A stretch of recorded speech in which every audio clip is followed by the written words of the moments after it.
Pernah nggak sih kita berhenti sejenak dan benar-benar mikirin apa yang terjadi di kepala seorang anak antara usia 2 sampai 12 tahun? Nah, kali ini kita akan coba bedah perjalanan psikologis yang luar biasa ini. Ini adalah pemahaman yang super penting, apalagi buat Anda yang nantinya akan memimpin dan membentuk sebuah institusi pendidikan.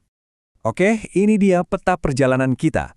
Kita mulai dari fondasinya dulu, terus kita selami gimana anak-anak mulai mencari kemandirian. Habis itu, kita lihat gimana dunia sosial mereka jadi makin luas, logika mereka mulai jalan, dan kompas moral mereka mulai terbentuk. Dan yang paling penting, kita akan simpulkan kenapa semua ini krusial banget buat kita sebagai pendidik. Yuk kita mulai. Biar gampang, perjalanan ini kita bagi jadi 2 babak besar ya. Pertama, ada masa kanak-kanak awal, itu dari usia 2 sampai 6 tahun. Ini adalah masanya imajinasi jadi raja. Terus kita masuk ke babak kedua, masa kanak-kanak akhir, dari 6 sampai 12 tahun, di mana logika mulai mengambil alih.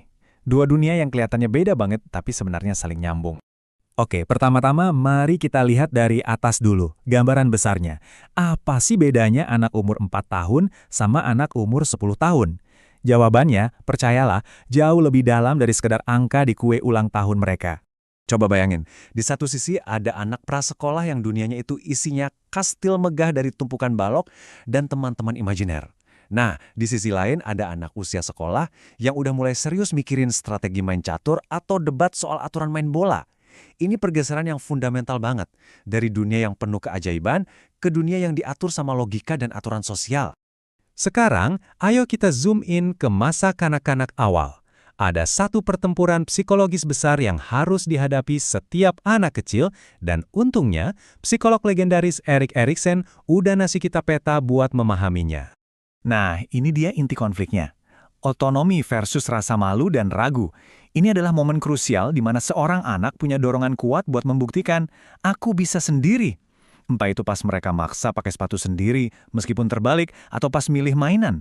Mereka lagi berjuang buat merasa punya kendali atas dunia kecil mereka. Slide ini nunjukin persimpangan jalan yang sangat penting. Kalau mereka berhasil, didukung, dan diberi kesempatan, mereka akan membangun fondasi rasa percaya diri yang kuat. Tapi sebaliknya, kalau mereka terus-terusan dilarang, dikritik, atau gagal, benih-benih keraguan pada kemampuan diri sendiri bakal tertanam, dan itu bisa kebawa sampai mereka dewasa. Jadi, perjuangan buat jadi mandiri ini bukan hal yang abstrak loh. Kita lihat ini setiap hari. Pas mereka ngotot mau ngancingin baju sendiri, pas mereka mulai sering pakai kata aku, dan tentu saja momen klasik pas mereka nolak bantuan sambil teriak, "Aku bisa sendiri!" Tiap tindakan kecil ini adalah satu langkah besar menuju kemandirian. Oke, setelah perjuangan otonomi, ada revolusi lain yang terjadi, dan kali